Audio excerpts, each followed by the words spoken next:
सब ब्रजवासीन को लेकर के ठाकुर जी श्री गिरिराज जी की शरण में पहुंचे। गिरिराज जी की शरण में पहुंच करके सब ब्रजवासीन ने अपने अपने घर को 56 भोग लगायो। 4 भुजा वारे श्री गोवर्धन नाथ प्रकट भये, सब ब्रजवासीन को प्रसाद स्वीकार कियो। सब ब्रजवासी आनंद में भर गए, नाच रहे हैं, गा रहे हैं, उत्सव मना रहे हैं। हमारे ब्रज में जय जय प्रकट भयो, देवता प्रकट भयो है। आहा,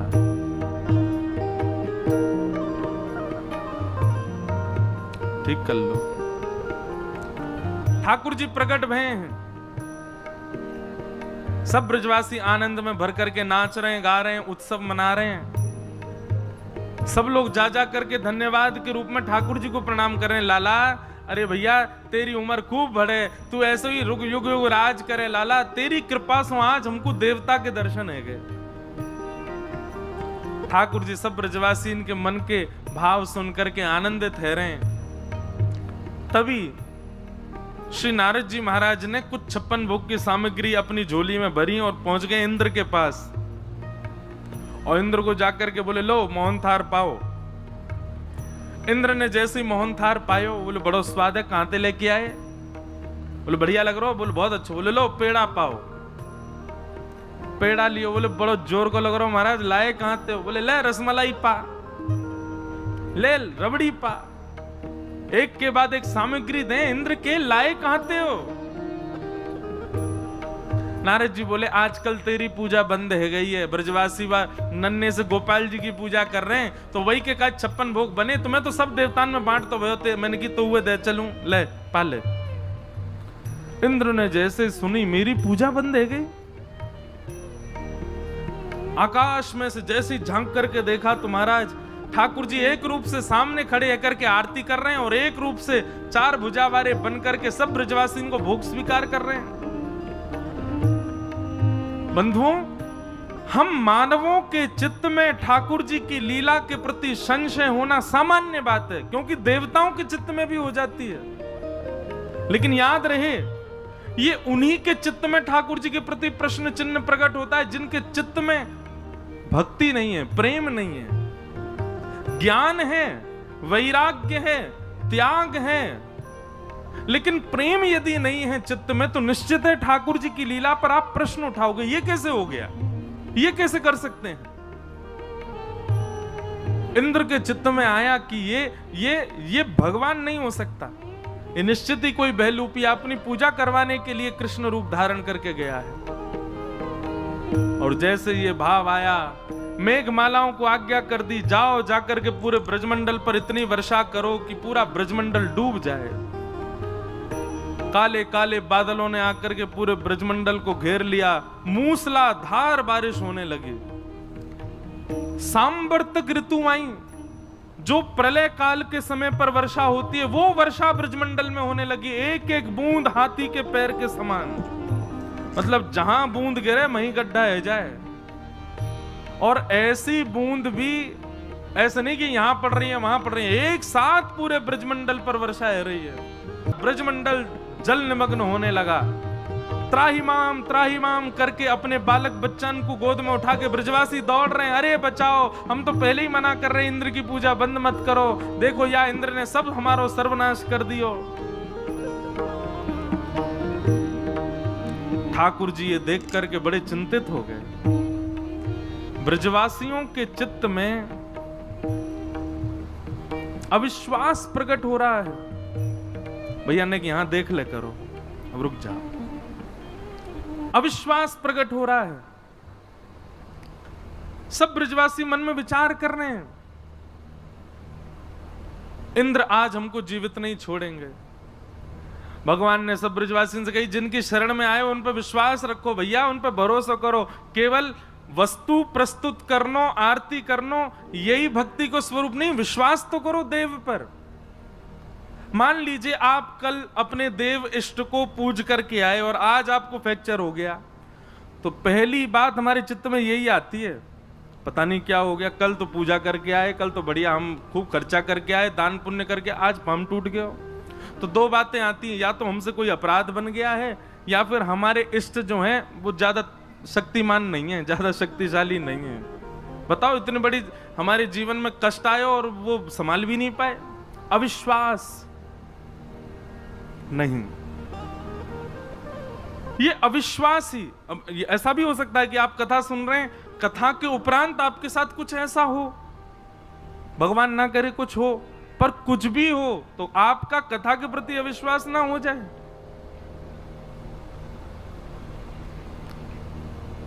वही अविश्वास भक्ति में अपराध है।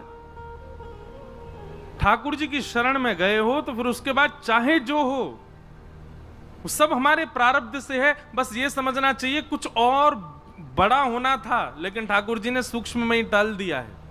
उसके प्रति अविश्वास भाव मत रखो। ब्रजवासी सब दौड़ने लगे, बोले भैया जय इंद्र नाराज है गोदी का। ठाकुर जी ने सबको रोका, लेकिन कोई सुने नहीं ठाकुर जी की बात।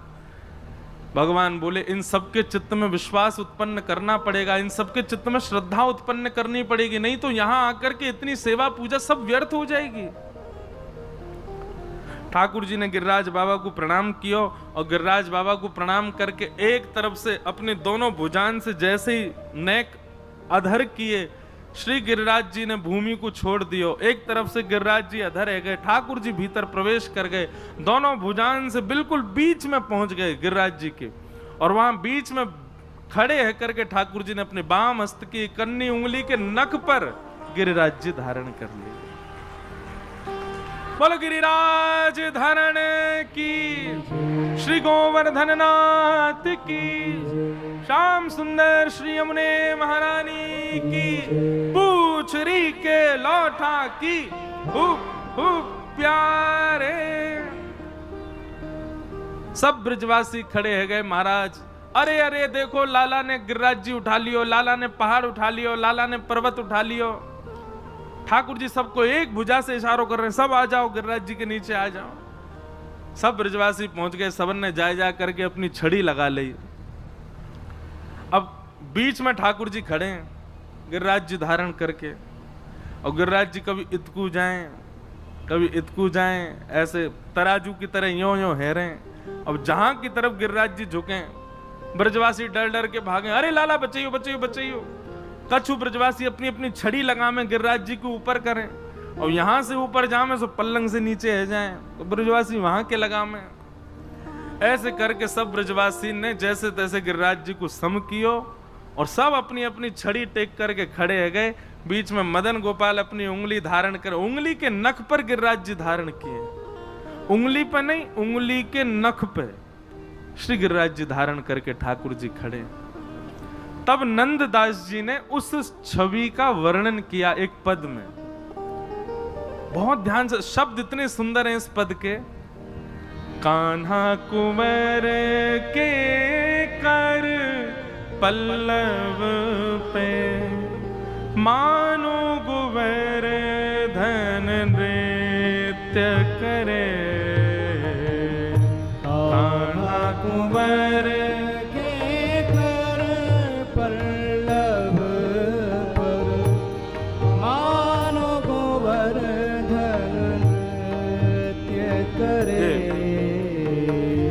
आप लोगों को पता ना दिख रहे हैं कि नहीं, ये रहो नंददास जी को चित्र, अष्ट सखा बैठे हैं ना नीचे, ये है नंददास, इनको ये पद है। कान्हा कुंवर के कर पल्लव पर, मानो कुंवर धन नृत्य करे। कान्हा कुंवर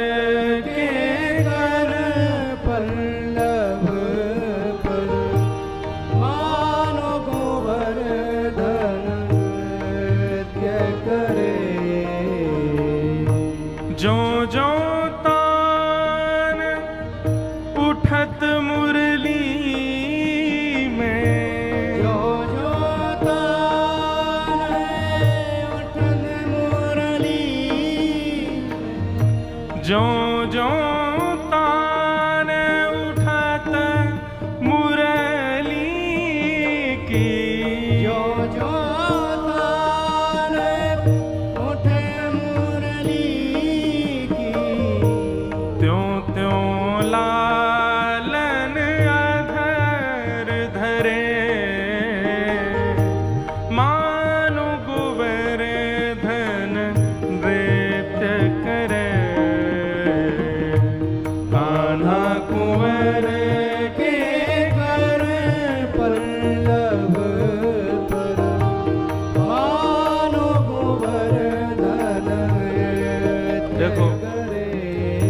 रसिक जनों के पद होते हैं ना, इन पद के गायन के समय नेत्रबंद किया करो, और नेत्रबंद करके जो शब्द गाया जा रहा उसका दर्शन करो।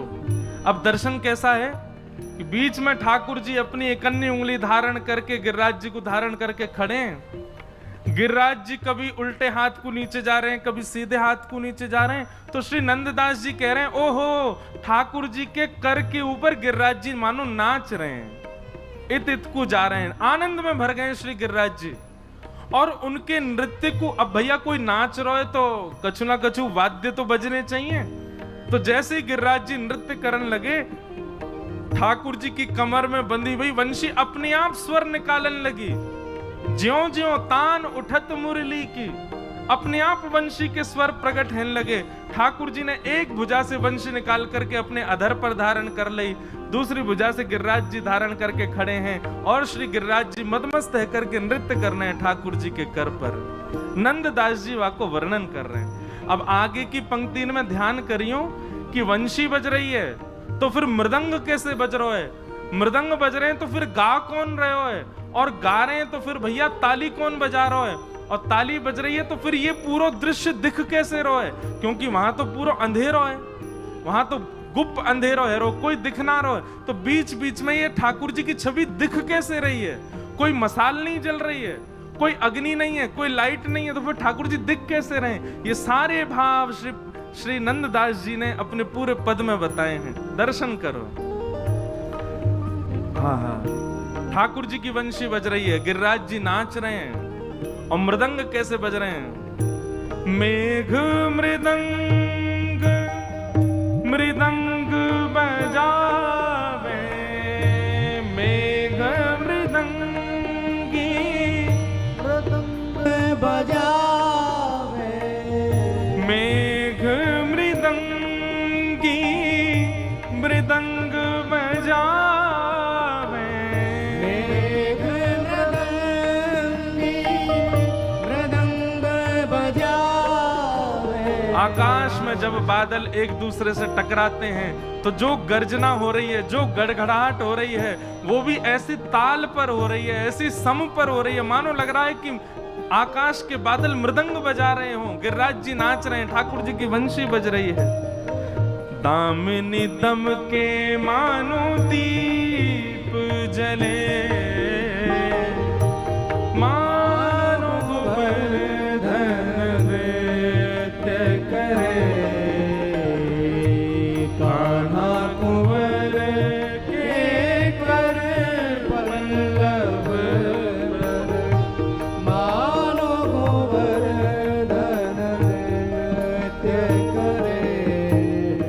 कैसा दृश्य है, बोले मेघ मृदंग बजा रहे हैं, ठाकुर जी वंशी बजा रहे हैं, गिरिराज जी नाच रहे हैं, और ये छवि दिख कैसे रही है, बोले जब जब बादल आपस में टकरा में तो कड़क करके जैसे ही बिजली चमके महाराज, वो एक क्षण के लिए चमकने वाली बिजली की जितने प्रकाश होवे, वही प्रकाश में ठाकुर जी को ये रूप दिखाई दे रहा है, गिरिराज जी धारण करके खड़े हैं। जब जब बिजली चमके तब तो ब्रजवासी वह रूप को दर्शन कर रहे हैं, अन्यथा तो सब कारो कारो कोई कछु देख ही नहीं पा रहा है, बस प्रतीक्षा कर रहे हैं अब बिजली चमके तो लाल जी को दर्शन हो। दामिनी दम के मानो दीप जले, कान्हा कुंवर के कर पल्लव पर मानो गोवर्धन नृत्य करे। आहा।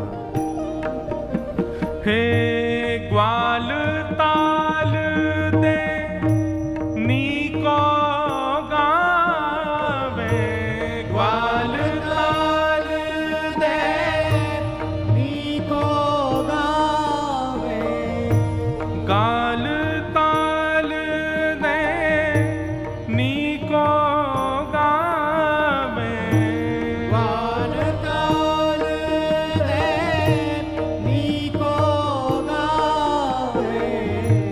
गायन के संग सुर जो भरे, मानो गोवर्धन नृत्य करे, कान्हा कुंवर के कर पल्लव पर, मानो गोवर्धन नृत्य करे। आहा, कितनी सुंदर छवि है। मृदंग बादल बजा रहे हैं, वंशी ठाकुर जी बजा रहे हैं, गिरिराज जी नाच रहे हैं, बीच बीच में बिजली कड़क के दीप जला रही है, और इन सबन को अपनी ताल बना करके ग्वाल बाल सब ताल दे दे करके गा रहे हैं।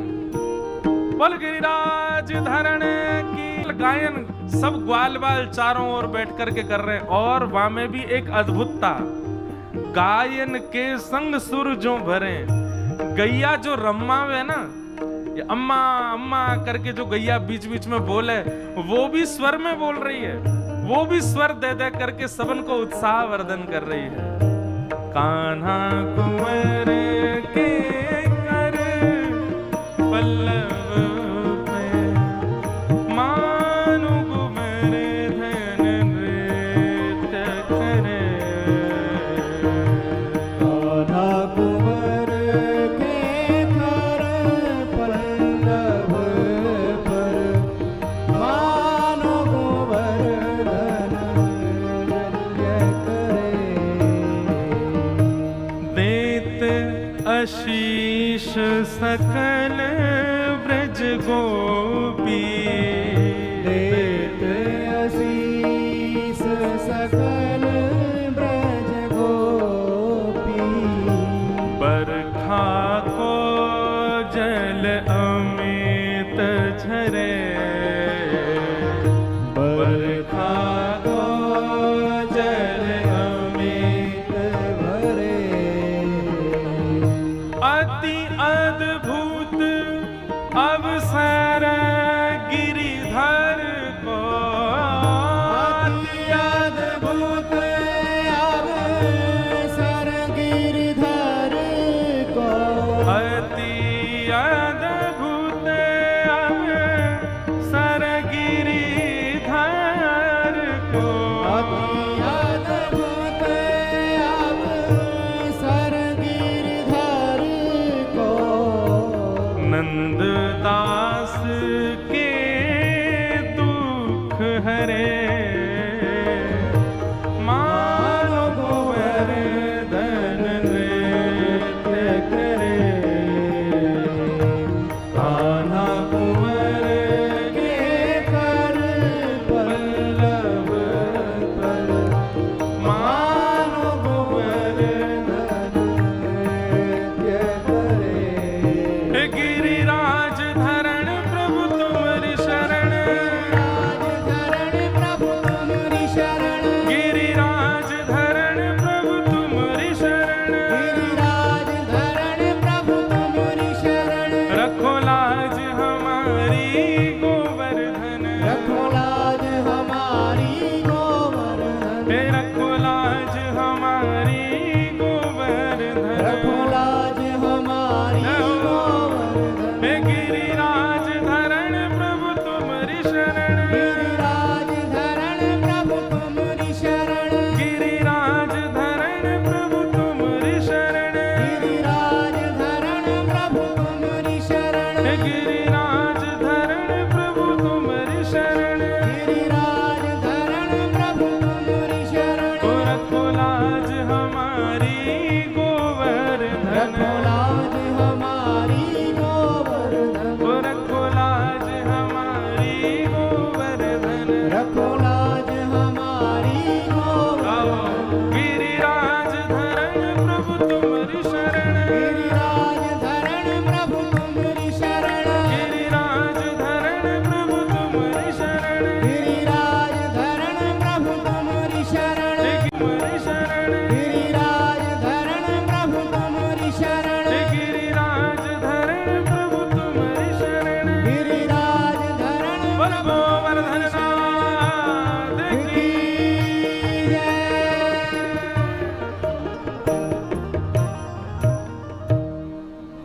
ऐसे श्री नंददास जी दर्शन कर रहे हैं, कितने सुंदर दर्शन।